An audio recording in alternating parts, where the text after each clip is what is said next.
all across the country, there is a problem with utilities over-investing in their system, driving up rates for customers. I mean, that's a story that's as old as time, but it's been a particular problem in the last decade. And by the way, this is needlessly aggressive spending. Everybody agrees that a gas utility needs to keep its system safe. It needs to maintain the system so that the heat will keep flowing, but they shouldn't do it in a way that bankrupts their customers. Unfortunately, what we've seen in many places, exactly like we've seen here in Illinois, is that they're spending a lot more money, but it's not reducing risk in any proportion to it.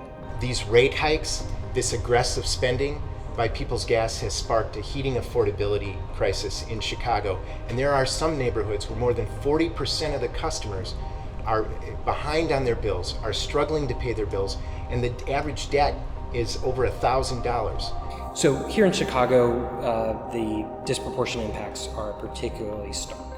It is very difficult each month for families because they are forced to make decisions about essential life services.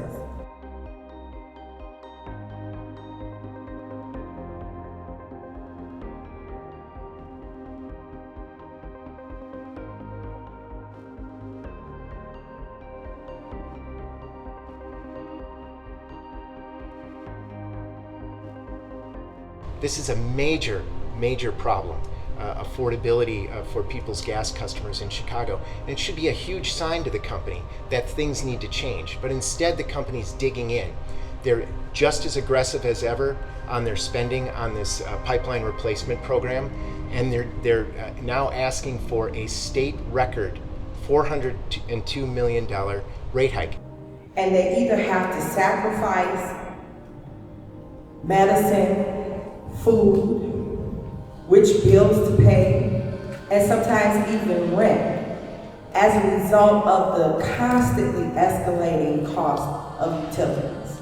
So it makes no sense for us to be spending so aggressively and giving so much of consumers' money to a fossil fuel that's making climate change worse and is going to be obsolete in decades to come.